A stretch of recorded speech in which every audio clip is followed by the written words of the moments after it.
With a 50% obesity rate in the U.S. and more unhealthy people than ever before, it is time to make America healthy. Welcome to Make America Healthy with Beth Shaw. If you're feeling tired, toxic, heavy, slow, or stressed, then keep listening. Beth and her expert guests are here to offer practical advice and share the tools you need to reclaim your physical, mental, and emotional health. Now, here is your host, Beth Shaw. Hey everyone, and welcome to another episode of Make America Healthy, where our goal is to empower you and educate you and inspire you so that you can make more healthy choices for yourself physically as well as mentally. It's time for you to take control of your own physical and mental health because nobody's going to do it for you, and that's a fact. So we are joined today by the very famous Dr. Nick Perricone, who is a best-selling author of numerous books, developer of multiple skincare lines, award-winning scientist, and just a really, really smart guy. We had him on the show last year. I implemented his program with tremendous success. So Dr. Nick Perricone, welcome back to Make America Healthy. Thank you, Beth. It's a pleasure to be back. I enjoyed our last program. I'm sure we'll enjoy this one as well. Thank you, and Happy New Year. So, Dr. Nick, with so many people making New Year's resolutions, whether it's dry January, obviously everybody's, weight loss, getting more fit, everybody's in the gym right now. Let's just kind of start out with some of your best advice to a fairly unhealthy nation, probably an unhealthy world population, on what should those New Year's resolutions look like, and how do we keep them going so that it's not just one and done for the month of January and then people are back to their old habits? Yeah, that's a really good question. And I think, the answer is always go back to basics. And the nice thing about basics is the fact that you have to do a certain amount of eating every day. You need to get sleep. You need some exercise. And so these things have to become a habit. And if we can get them to do it for the next 4 weeks, you start to ingrain that habit. And what I'm also talking about is, and what I wanted to do with the books that I have written, is make things fairly easy, fairly affordable as well. And then, of course, not requiring too much discipline, because with discipline, you can do it for a while. And then what happens is you boomerang. So I'd like to keep, our approach as relaxed as we can, but I'll give you some really key ideas today that are important. And so I'm just editing my new book. And so there's a lot of research that I've done. And it's been interesting about the research in that there's a lot of new information, but all of the things that we had recommended 20 years ago for my first book are still valid, except now we know why it works because we know all the molecular mechanisms. And so that's really reinforcing, and we can keep this simple and keep this affordable. At the same time, we now know exactly what we're doing and how we can fine tune it. So when you were last on the show, you were advocating and told the story about how you put people on a diet of like salmon, green tea, and blueberries for 3 days, and they were able to see a remarkable difference in a short period of time. I myself followed your advice for the month of May because I was going off to Harvard in June for 3 weeks, and I knew there'd be a lot of alcohol consumption, perhaps not the healthiest food choices, and I wanted to at least arrive feeling very lean and fit. And I have to say that in looking at my in-body scores for May, your program was very effective for me. And I'm a fairly fast responder. I've been working out since age 15, so I'm probably not your average person, but I can tell you firsthand that it worked for me very well. Okay, well, it's interesting because when I wrote my first book, I introduced the idea of a low-grade subclinical, that's meaning we can't see it or feel it, inflammation in our bodies. And that inflammation could come about from many things, but probably one of the most important things is the foods that we eat. And so I categorize things into foods that are pro-inflammatory, somewhat neutral, and at the same time anti-inflammatory, and try to make a very diverse diet out of it, because the whole idea is diversity in our diet, so we don't get bored and we don't we don't move away from the goal too much. When you have some really strict diets, they do work, but I think it's difficult for people to adhere to those. And so the book was, like many times, everything I do is controversial. And I actually received a call from ABC, and Diane Sawyer wanted to talk to me. And she said, Dr. Perricone, I'm reading your book. It's very fascinating, but some claims you make are a little bit outlandish, and I don't see how this is going to work. So I asked her how to clarify that. She said, well, you're going to come in and talk to me. And I did. And her problem with the book was that I talked about the 3-day diet and how it could look considerably different in 3 days. And so different that it would show up on camera. And if you walked into your office or with friends or whatever else you're doing, they would really take notice that you look different. So she was highly skeptical. And I explained to her the science behind it. Because when you talk about a low-grade inflammation, you can't see it, you can't feel it. It's working on basically a cellular level. And now we know with science advancing that it's also on a molecular level. And it throws all the right switches in our bodies. And when it does that, the cells become very efficient in terms of taking in nutrients, kicking out waste. And inflammation also means that's going to change your appearance very rapidly, because what you'll see immediately is radiance, but you'll tend to lose a lot of body water, a lot of edema that you're holding on to because of the inflammation, probably as more the result of what you're eating than anything, but also lifestyle also can cause inflammation. And so I explained this to her, and she said, well, I'm going to choose 3 women from ABC, and I'm going to put them on this 3-day diet and do a program where it's going to be 3 days before, and we're going to put them on the program. I'm going to do some careful photos and close-up videos, and then we're going to get back in the morning of the 4th day, and we're going to take a look at them, and they're going to also be interviewed about their experience. And so I agreed to this, and I was very confident that it would work because I'd been doing this with patients for a number of years. The only thing is they'd have to do it correctly and not cheat. And so that was what I call the variable. And then on the return visit for to look at the results of the diet, because the first program I did, I just laid out the foods, which was a lot of blueberries and salmon and green salads and olive oil and all those wonderful things that go into it. And so the second show was actually not in the studio. It was a beautiful June day, so they decided to have this out in Bryant Park, which is a beautiful park that sits behind the public library on Fifth Avenue in New York City. And so I had to report there, and I went into the makeup trailer, and Diane was sitting in a chair, and they were working on her hair and putting on her makeup. And she said very cheerfully, "Good morning, Dr. Perricone. I'm looking forward to this because I don't think this is realistic, and I'm going to roast you in front of the whole country." So I kind of smiled and said, "Okay, well, let's get to it." And we walked out of the trailer together, and about 30 yards away were these 3 women, and she just stops cold and looks and says, "Oh my God, I can see a difference from here." So I thought, well, things are looking up for me. Anyway, we did do the program, and they did the before and afters, and they were really dramatic. And the reason they're so dramatic is you're working on a cellular level, and that changes everything. So what you'll see and what you'll feel is, first of all, you'll have an elevated mood because when you drop inflammation in the brain, all of the neurotransmitters start working really well. So you're actually in a very good mood, and you don't ever want to be out of that mood, so you might stick to it. The second thing is because of the anti-inflammatory effects, the face gets some really fine contours. The jawline looks crisper, the cheekbones look higher, the eyes are wider, and the skin has a really nice radiance, and the pores look tighter. And that's not an imagination. This comes about from dropping inflammation on a cellular level.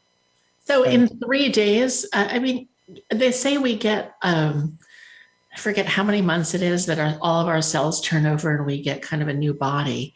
How quickly, really, or realistically, I should say, do we make a positive change? And then how long does it take to really anchor that positive change within our bodies? And can something like one margarita throw you right back down into a downward spiral? Well, you certainly would lose that radiance and glow, and you might start having perhaps a little subcutaneous edema. oh, you'll look a bit different. But what we're doing is we're changing the body metabolically. And so let me talk about what we now know about this whole system 20 years later. Yes, please. All right. So we know there are some key metabolic enzymes, and one of them is called AMPK. And AMPK is something that you want to upregulate, get high levels in, and you want to turn down another system called mTOR. mTOR is for basically putting on muscle, but also storing body fat and a lot of other things. And so if you stray from that, what happens is this all comes down to insulin. And this is the one thing that I did know about 20 years ago, that insulin stores body fat, and insulin is also pro-inflammatory. So when you have that margarita, you will have a kick in your blood sugar up, and then you'll secrete insulin, and the insulin will drive the blood sugar down. But then you have this kind of rolling effect over the next 3 days, even if you're trying to correct that in terms of inflammation and insulin. And so what we're trying to do is stick with the program as best we can, but it doesn't have to be that strict. The 3-day diet was deliberately strict because what we wanted to see is a dramatic difference. And I like that because I had used it for years. I would do the 3-day diet before I did any speaking engagements, or if I were going to be appearing on television, or if I had any kind of special event. But once you've done that and started the process, the rules become looser, and you continue correcting your metabolics. And so I've just done this so many times because patients would come to me and they'd be worried because they just had their blood tests from their doctor and things are off, triglycerides are up and their blood sugar is probably a little bit high. And a lot of other things are not where they should be. And what we do with the diet and with certain supplements, we can basically push us into this area of what I call metabolic balance. And when you do that, it really does strengthen you and strengthens your endocrine system and your metabolics throughout your body, so that you have some resistance to basically going off the program. And I think that's really important because what we can do that. So what does the program consist of? It consists of anti-inflammatory diet, which is you have to have adequate protein, you have to have essential fatty acids, you have to have good polyphenols that are found in various vegetables and fruits, and you also have to drink enough water. And at that time, I was suggesting about 8 glasses of spring water a day. As far as the thing goes, coffee's fine. But when we're being strict on the diet, I recommend green or black tea. And now we've also refined that as well. And we'll talk about that in a few minutes as we get up to speed here about what we're doing now, 20 years later. Yeah, I know, because there's so much science has come out, microbiome, things that people weren't really discussing 20 years ago, insulin sensitivity, the fact that most people who are obese are insulin resistant. So there's a lot to unpack here today. I'm going to invite any of our listeners who would like to call in today to ask Dr. Nick Perricone a question. Don't miss out. Call us at 866-472-5792. Again, that's 866-472-5792 to ask Dr. Perricone a question. So Dr. Perricone, average COVID weight gain for people was 29 pounds. I can't believe that. What is your best advice for someone who's got 30 pounds or more to lose right now? Do they need to act like the house is on fire and get right to it? And if so, what should they do? Okay. Well, first of all, don't push it. It's going to take some time to lose weight in a healthy manner. Now, what I've discovered about the anti-inflammatory diet, and what I also continue doing in terms of refining that, is it's important to lose fat and not lose muscle mass. And most of the diets out there, you end up losing muscle mass along with the fat. And so that's not a healthy thing. We found that by using my anti-inflammatory diet and certain supplements, 90% of the loss is more in the area of fat tissue and without any loss of muscle mass. And that's just a matter of balancing the amount of protein, healthy carbohydrates that you're having, and certain changes in lifestyle. And it's very simple. So I'm saying, don't panic. You had a lot of fun gaining that extra 20 or 30 pounds. But we have time now to get back in shape here. And so we want to do this in a healthy manner. I unfortunately have seen so many people who have tried different diets and they've lost a lot of weight, and you'll see them and you'll hear people say, gee, you lost weight. And they said, yes, I have. And they kind of stop there because if they're thinking what I'm thinking, you look terrible. I mean, you're gone and you look dehydrated and a number of things. And so what I want to happen is, gee, you look fantastic. What are you doing? And yeah, you look like you've lost some weight, but what are you doing? And that's what we're talking about, healthy weight loss here and not losing a muscle mass, and because that's a very dangerous thing. So a lot of the suggested guidelines are like a gram of protein per pound of body weight that you weigh. So let's say I weigh 145 pounds on a good day. I would need to eat 145 grams of protein a day. Do you agree with that? No, I don't. Okay. I was leaning more towards higher protein 20 years ago. Right. Over these years and trying different approaches in terms of our protein carbohydrate ratio, I found that people do very well with less than that. So, I weigh about 185 pounds and I work out every other day with weight resistance. And also my cardio is more just walking now. I've really decided that walking gives us all of those benefits on a metabolic level. And so instead of doing my normal 120 grams of protein I was doing for years, I dropped it down and I do about 65 to 80 grams. Because I've had lunch with you and you do eat a lot of, I mean, that was like 2 years ago, but you eat a lot of protein.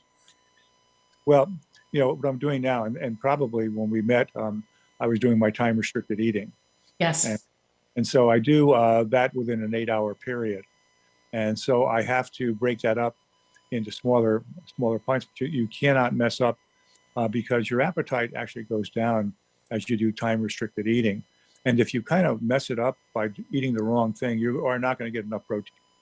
You're not going to absorb it. So I really do think we've changed our approach to the amount of protein we're getting, but it has to be high quality protein, and you have to do it in what I call is the right way, which have some essential fatty acids while you're doing this, and certainly plenty of nutrients as well. So, and of course, we also know that when I was in medical school, of course, we studied diabetes, and one of the problems that diabetics have is that they can go into ketosis if they're not doing what they're supposed to do in the diet and also insulin. And ketones are the result of burning our own body fats.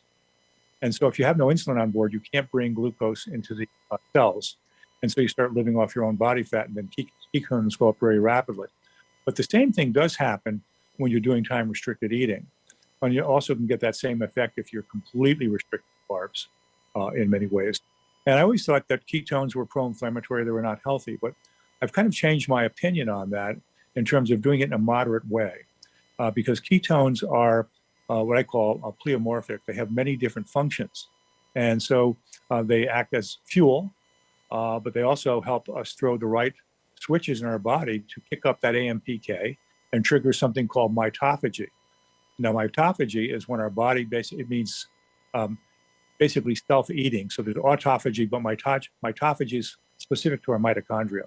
And, we age in the mitochondria. So by getting into a mild ketosis every day, mitophagy and autophagy gets kicked way up to get rid of these defective cells and deficient organelles like mitochondria.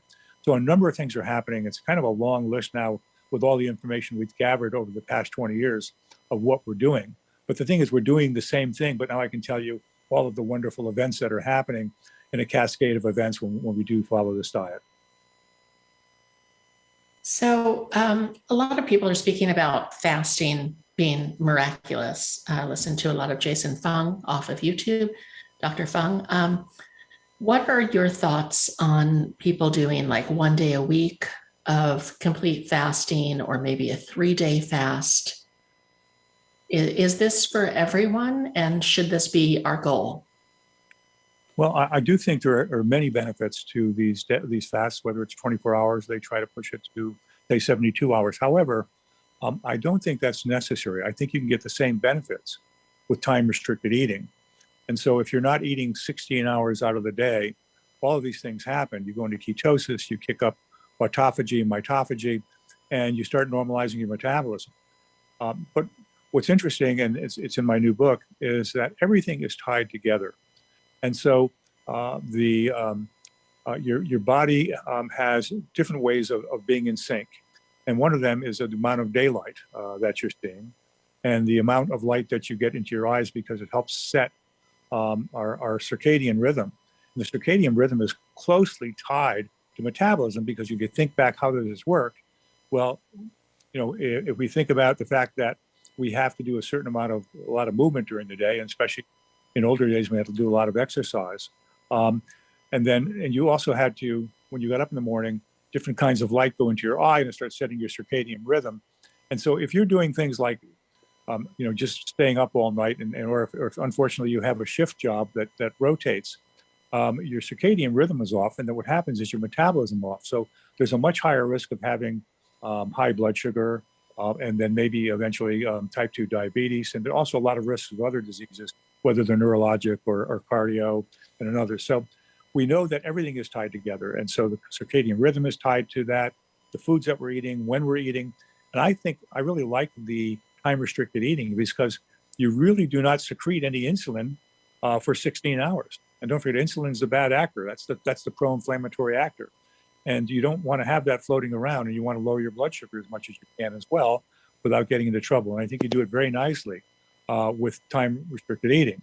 Now, if you're doing an extended fast, it's a little bit different. And I say that if you like doing that, but I think that you have to be a fairly healthy person to do that. In other words, if you're struggling with different health problems, it would have to be under supervision of a nutritionist or a physician if you're going to be doing the longer kind of fasting or whatever. And then also there's Walter Longo, an interesting guy out of Italy, who talks about a fasting-like diet. So you can actually eat foods, but it's going to create the same kind of effect metabolically because of the choice of foods.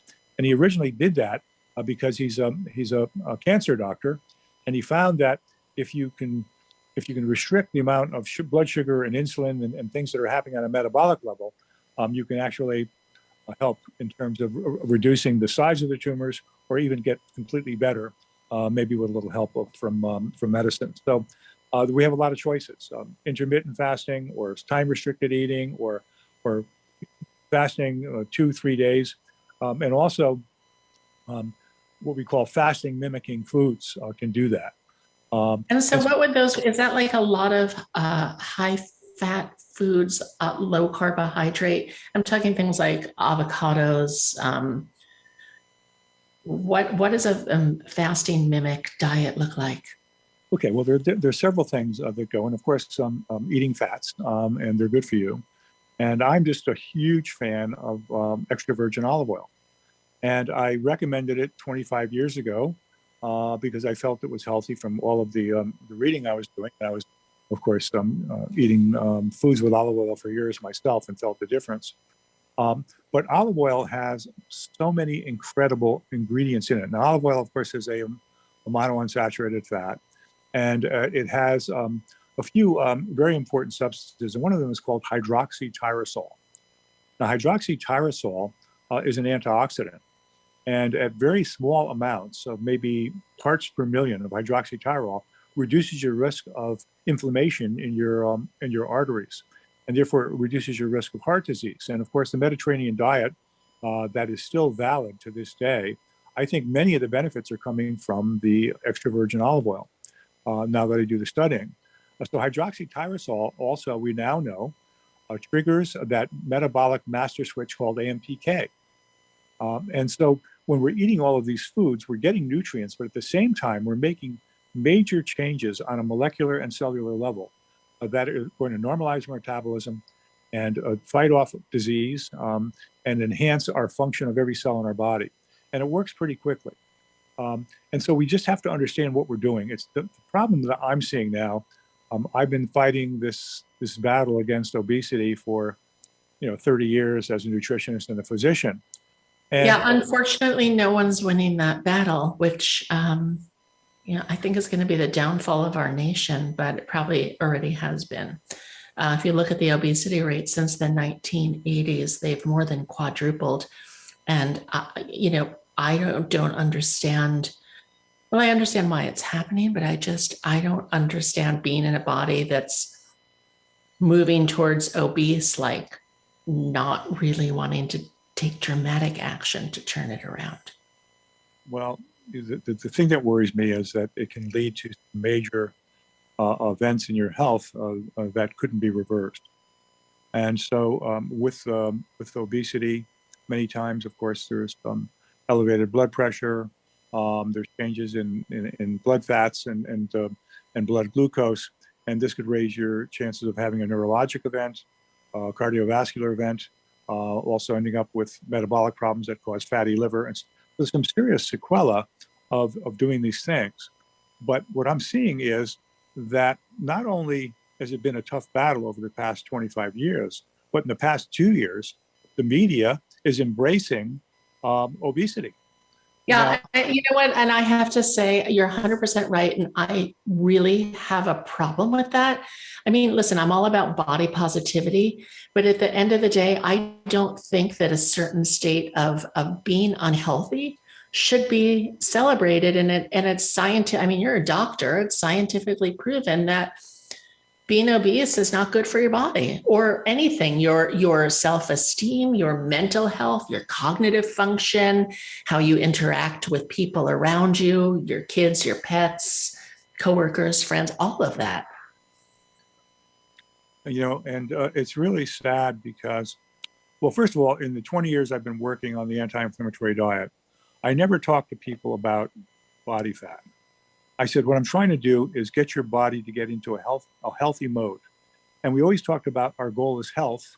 And I told them that if you have too little body fat, it's going to normalize. If you have too little muscle mass, it's going to normalize. If you have excess body fat, it's going to normalize. So we never talked about fat. And I never will. I always talked about health and beauty. And so that's the way I like to approach it. But to have cover of magazines, major magazines that are organized towards exercise and health, saying this is the new look of health, when someone's the model's 50 or 60 or 70 pounds overweight. It's such a disservice. But and so you know, we can't control the media. We like the media because they also are the way we can get our message out, and they did a fine job of getting my message out. But to now go in the other direction and pointing out these people who are obese as a new look of health is just wrong, and it's irresponsible. I agree with you 110%, Dr. Perricone. It drives me crazy. So I don't know where we're going, and certainly COVID didn't help with all of the lockdowns and people really didn't want to get out, couldn't get out. But there's so much we can do now, and it's not going to be difficult. We just follow the anti-inflammatory diet. I do recommend some supplements that can help, but supplements are expensive. And I like to make sure my message goes to everybody. And I don't want you to think that you have to have supplements with certain anti-inflammatory activity to make this a success. But if you do have the means to actually use some of these supplements, it will accelerate things and make things a little bit easier in terms of reaching your goal. And of course, as far as exercise goes, I said it even 15 years ago, going to a gym and thinking you've got to put in an hour and a half of intense exercise, it's just not necessary. And we know that high intensity exercise does throw the right switches, but also with proper diet and with the approach we're doing, moderate exercise, and I've now done the research on walking. And walking is really incredible in terms of health and longevity. And most of the centenarians we talk to about what are you doing, they walk a lot. They've been walking. My grandmother lived to 105 years old, and she was a huge proponent of walking.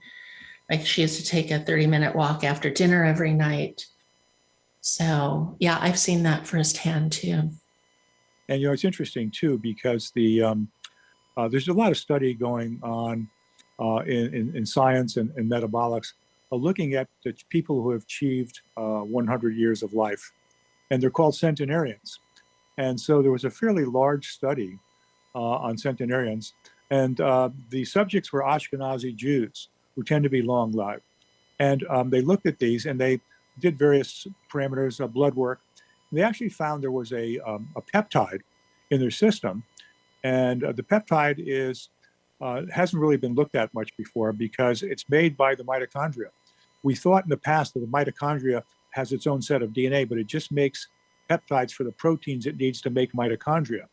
But there's these other mitochondrially derived peptides. There's several of them. Dr. Cohen out of the University of California has done a lot of studies. And we find that there was one peptide that's called humanin. And humanin is elevated in centenarians. And then they had to look at the children of the centenarians, and they had elevated levels of humanin as well. So that's a great kind of a finding, because we now know that it's not you just can't, first of all, we can't eat humanin. It's a peptide. Of course, you'll digest that. It becomes inactive. We know even injecting humanin has a very short half-life. So it's going to be there someday. I'm working myself over the past 5 years with my transdermals and looking at mitochondrially derived peptides, and we can actually increase the half-life tremendously by putting it in this, what I call a liquid crystal. So the future looks really interesting for us, doing some very simple things. But I think I'd volunteer to be a test case for you, because my skincare program is rather haphazard. And then there's part of me that doesn't believe that anything you put on topically is going to make that much of a difference. I'm sure you could educate both myself and the listeners on that. Let's talk about that, because the show is called Look Better, Feel Younger, Be Healthier. So we want to incorporate not just what we're eating, also what we should be putting on our skin. And I need a little bit of a lesson there. Okay, well, after being a dermatologist for many decades, and then of course doing a tremendous amount of research, we have to wind back to basically my training. And when I first was looking under the microscope in a course called histopathology, which means looking at diseases under the microscope and then doing a correlation with the clinical findings, what does it look like with the naked eye? And what I found was, in many of the things I'm looking at, like there was a squamous cell cancer, and it was surrounded by inflammation. So when you look at inflammation under a microscope, it looks different, because what we have to do is we have to stain that tissue. And then the inflammatory cells soak up that tissue, soak up that dye. It's usually a dark blue. So it looks like blue confetti around this. And then if you're looking at other pieces of tissue, whether it's heart or brain or whatever it is, you can actually see inflammation. And I saw a lot of inflammation, and asked my professors, is it possible that inflammation is somehow mediating and maybe pushing this disease process forward? And so the first time I asked was about the squamous cell cancer, and he said, no, that's your immune system reacting. And I thought that was strange. But anyway, I was convinced by the time I graduated med school, this was serious. And so when I did my residency in dermatology, once again, we're looking a lot under the microscope at all the different lesions. And even healthy skin in an adult has inflammation. But young skin, without any disease processes, has no inflammation. And so I said, okay, this is inflammation and it's in the skin. And I'm also a nutritionist. So what's causing the inflammation internally? I believe it was diet.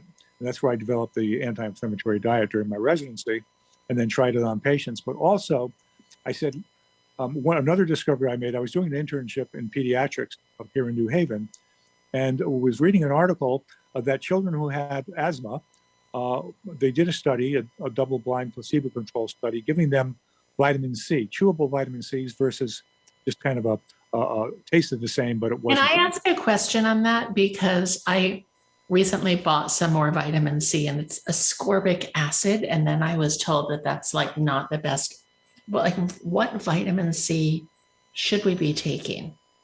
Well, if you're taking it orally, ascorbic acid's just fine. Okay. But if you're putting it on topically, it makes no sense, because it's water soluble and the skin repels water. Now, didn't you tell me also your DMEA product combined with some topical vitamin C powder? I was doing that for a little while, then I stopped. Okay, well, yeah, there's a reason for that too, and they have synergistic actions. But the point about the vitamin C given to the children with asthma, when I was doing my internship in pediatrics before I did my dermatology residency, was that the children who received the chewable vitamin C's had 50% less asthma attacks than the children in the control group. And so that was important to me, because then I said, okay, these asthma attacks are the result of an inflammatory cascade. So if vitamin C is correcting that, Then vitamin C was was not just an antioxidant, but an anti-inflammatory. And that led me on the road to find that all antioxidants have anti-inflammatory activity. And that was a huge finding for me, because when I started developing products for the skin, I had to put antioxidants to cut down the inflammation, because I saw visual evidence of inflammation in healthy skin. And then also, I had to come up with penetration enhancers. And that led to starting a whole new company called Transdermal Biotechnology, which I used both in my skincare, but also used to deliver stuff deeper than the skin into the bloodstream. And so it's been quite a ride, but it all comes down to inflammation. Inflammation is still the bad guy. And we know a lot of more mechanisms as we move forward.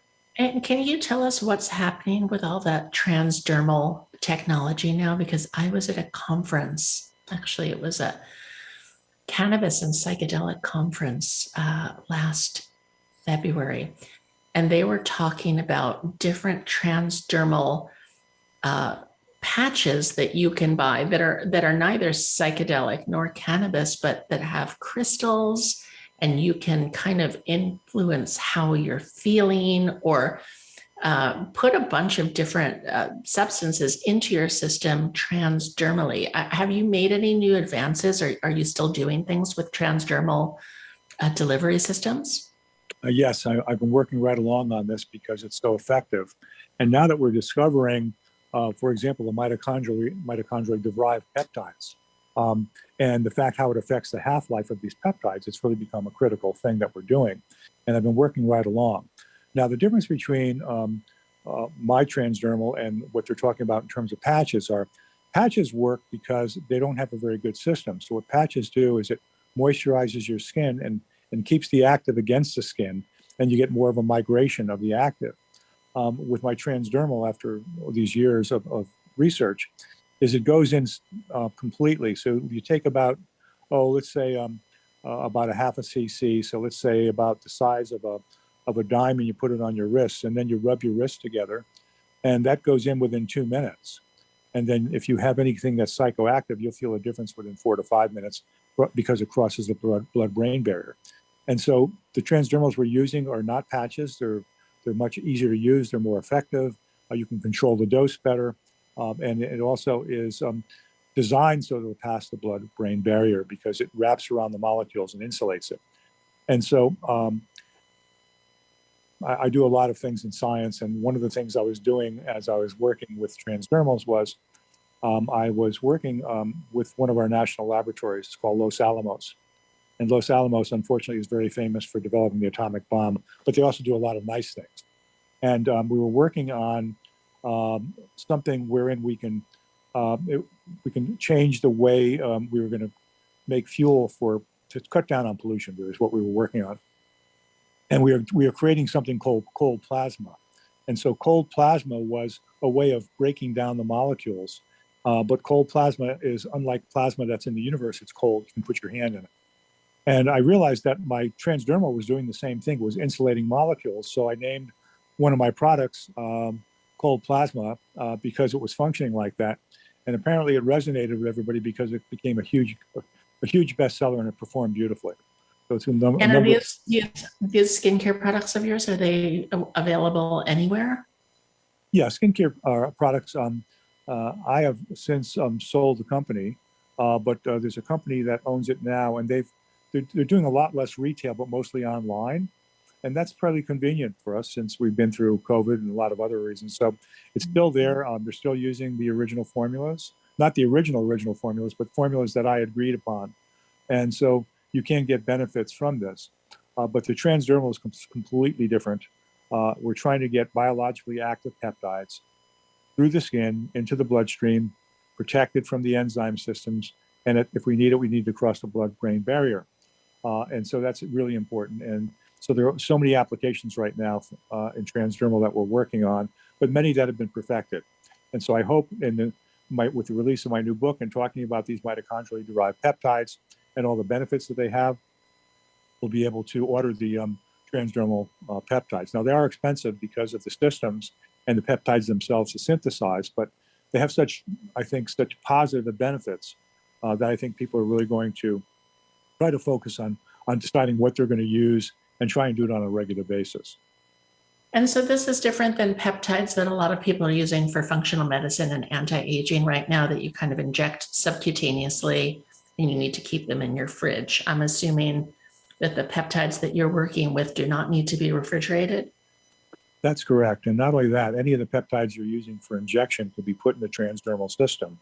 And what happens is the transdermal system not only is a delivery system, but it also prevents the breakdown of the peptides. So for example, if you are diabetic, and once you mix your insulin into a solution, that's got to be refrigerated immediately because it breaks down those peptide bonds in a matter of hours. And so, and of course, if you know any diabetics, it's a constant problem trying to, make your medication up and then have it chilled. So we actually were looking at a way of delivering insulin through the skin with my transdermals. This was about 10 years ago, because I thought we could do it, and we could do it. Its problem is we couldn't get a definite dose response curve, so I kind of pushed that aside. But what happened was someone left a tube of the transdermal insulin cream out in the laboratory, and it was discovered a year and a half later. So I said, let's just for fun, let's put this through some tests and see if what happened to it. And much to our surprise, sitting at room temperature for a year and a half, it still had 94% of its activity. Mm-hmm. And so we now know that this is the way to do it. Any peptide should be put up in the transdermal. And of course, there are a number of patents that we filed for, both for the ability to deliver the material, but also to make the material more stable. And I want to hear about your new book, but I'm just going to ask one question about diabetes, type 2 diabetes. Do you believe that it is 100% reversible with dietary and lifestyle changes? I really see evidence of that. I have seen evidence of that. Now, there are exceptions to the rule because there are other things going on.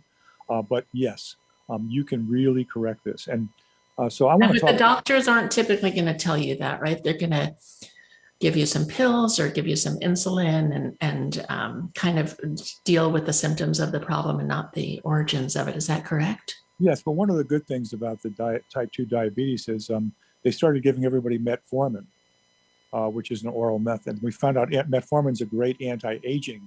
I've heard that. I had an anti-aging doctor prescribe it for me, and I actually filled the prescription, but I never took the pills because I was a little bit nervous. Not that I have a problem with pills, everyone, because I love pills. I'll just say that, mostly natural ones. But, I'm a huge fan of supplements, but for some reason I was hesitant to take it. And, do you think I should be taking it? I'm pretty fit. I am in my 50s, still get a menstrual cycle. Thank you. Anti-aging's working for me.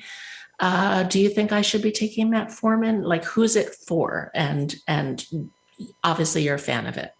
Okay. So metformin does upregulate that master metabolic regulator AMPK in a big way. But you can do the same thing with some natural substances like berberine. Berberine works as well as that, but doesn't have to be a prescription, is not as expensive. And how many, I've bought berberine before on your advice, actually. How many berberines should you be taking a day? And should you take them with food or on an empty stomach? Okay, it's a good question. Berberine could be taken on an empty stomach. Okay. It's absorbed a little bit better if you don't. But I do on an empty stomach because I'm fasting about 16 to 18 hours a day. And does it break your intermittent fast like glutamine or amino acids would, or can you take it while you're fasting? You can take it while you're fasting. Okay. And so the thing about metformin is also that it could be hard on your kidneys. So I would suggest do the berberine, and I think it's going to work well.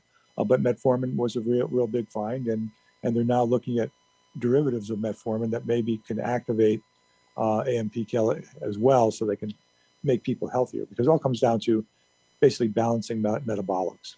And so the diet does that, and berberine helps doing that, and of course metformin helps doing that too. But it's all interesting that in my new book I have a full chapter on. What's the name of your new book, by the way? I can't release that yet. Can you give us like a little hint? Well, it has beauty in the title. Okay, good. Beauty is a good thing. We all want more of that on every level. I'll say that. Okay, so you can't tell us the title of your new book, but when is it going to be out? And if you could kind of summarize it in a few sentences, what's it about? So the COVID mess has messed up every business, and a lot of the machines do the printing of books. The parts aren't available. It's just a nightmare. So they're talking about it not coming out until next year. Okay. Okay. So the book is really a review of everything I've learned.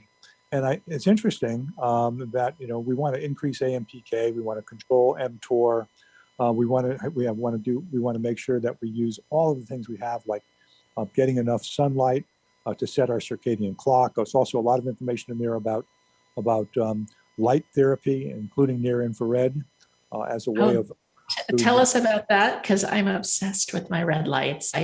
I try to use them almost every single day. I use the red light and the near infrared. Which is better, or should we be all using both?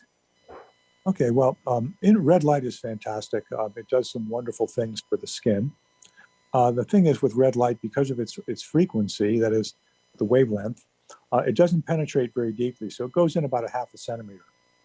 But that's deep enough so that it affects the red blood cells going through your capillaries.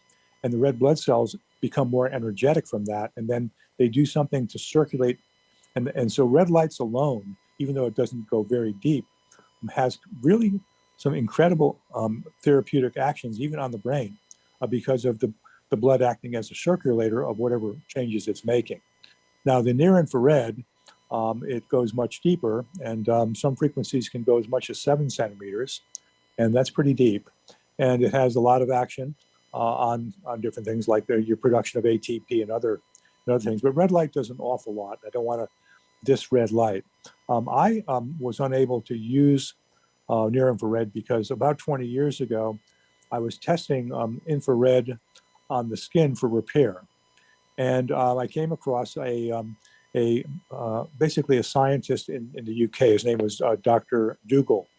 And he was looking at the use of near infrared for treatment of Alzheimer's. And at the time, he was just doing animal studies. So the thing is, we have mice that act as Alzheimer's subjects because they get the same kind of degradation we see.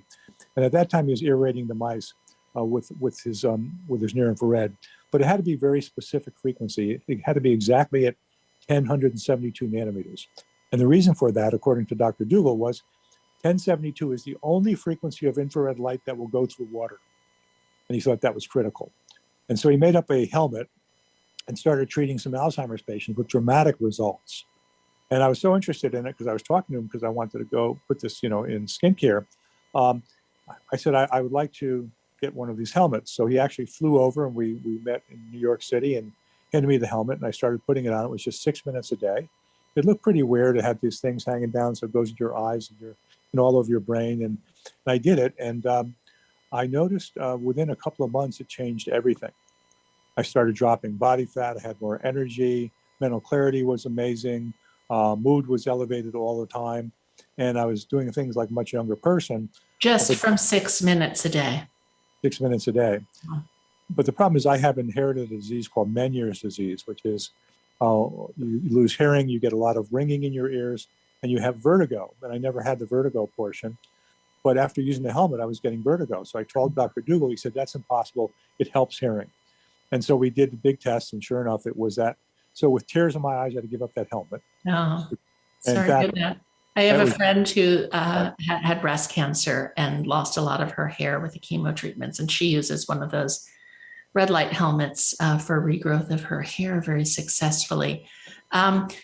Because we're about to close the show in a few minutes, we mentioned talking briefly about alcohol and what your thoughts were, because it is dry January. So give us your thoughts on drinking. Okay, well, drinking a small amount is okay, and you'll see benefits, especially if you're doing things like red wine and other things like that, because it's a hormetic agent. So hormesis means stressing your cells. The cells rebound by making them stronger, but you have limited amounts of hormetic to go through. Otherwise, you poison the cells. I say that if you really would like to be healthy, you want to control your metabolics. Let's really keep drinking down to a low level and try to have your glass of wine with your food. I think that would help as well. And then also, I'm going to recommend hydrogen water, because it does help metabolics, and it's like I'm still using your hydrogen water pills at least a couple of days a week. Okay, great. And so that's going to help with metabolics, but it also will help with a hangover. And I don't drink much myself, but when I do talk to people and they say, you know what, I almost felt I felt like I didn't get drunk the night before. I said, well, that's not a good thing, because then you're going to be encouraged to drink more. But anyway, it's amazing. It's an anti-inflammatory, antioxidant, and so it's going to be in and the you book. can buy those on Amazon, right? Yes, or you can also get them on my website, which is Perricone Hydrogen Water. Perricone hydrogen water, great. And your hydrogen water saved me while I was at Harvard for 3 weeks. I would wake up and drink a can or two of it every morning because I was not getting much sleep. And yes, there was a fair amount of alcohol being consumed also. Well, it does give you a lot of energy in the morning, gets rid of brain fog and the metabolic. So it's the future, and I want to. I also noticed that it, and correct me if I'm wrong, but I had very enhanced digestion during the time that I was doing your recommendation on time-restricted feeding, the hydrogen water pills. I was also doing a lot of spirulina and chlorella, but I guess because they have magnesium in them, they probably enhance one's digestion, right? Well, so does the canned water. So Okay. It's not the magnesium. It truly does have an effect on digestion, and many people have told me that. And you're very perceptive to have noticed that, because very few people do notice that. But if you overeat, if you drink the canned hydrogen water, you will do much better. Great. Okay, we've got about 2 minutes. Any last bits of wisdom for our listeners on how they can look better, feel younger, and live longer?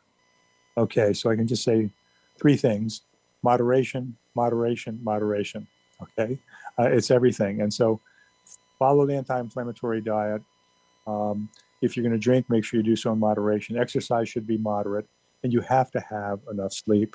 And there are ways of achieving that. And one of the things is you wear blue blockers at night if you're on your computer or you're watching TV, because you are activating your circadian rhythm. It thinks it's daytime. If you're messing up your circadian rhythm, you're going to totally blow up your whole metabolic system. And that's the way it works. So it's pretty simple.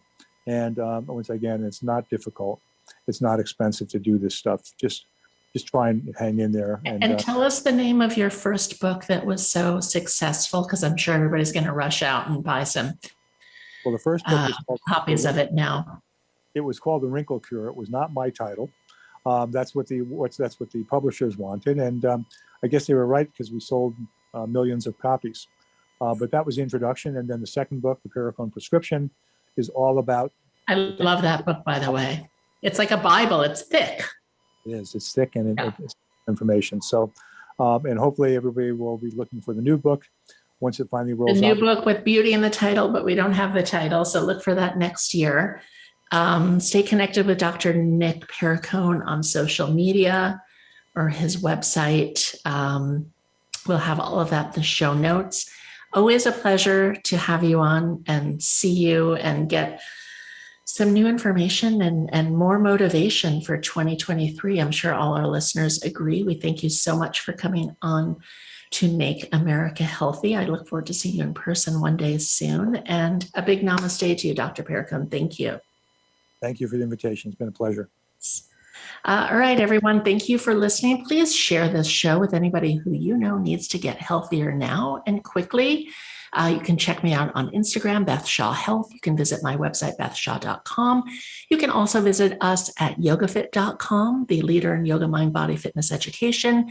We've got 3 more conferences coming up this year, a retreat that is happening in Fort Lauderdale at the end of April, and obviously many virtual and live trainings. So you can save 15% at checkout by using the code VOICE23 at yogafit.com. And until next time, everybody, stay happy, stay healthy, feel good in the body that you're in, and just know that your health can be just 3 days away if you change it up. So namaste. Thank you. All clear. Great job today, everyone. Great. Thank you. Take care. Have a great week. Thanks.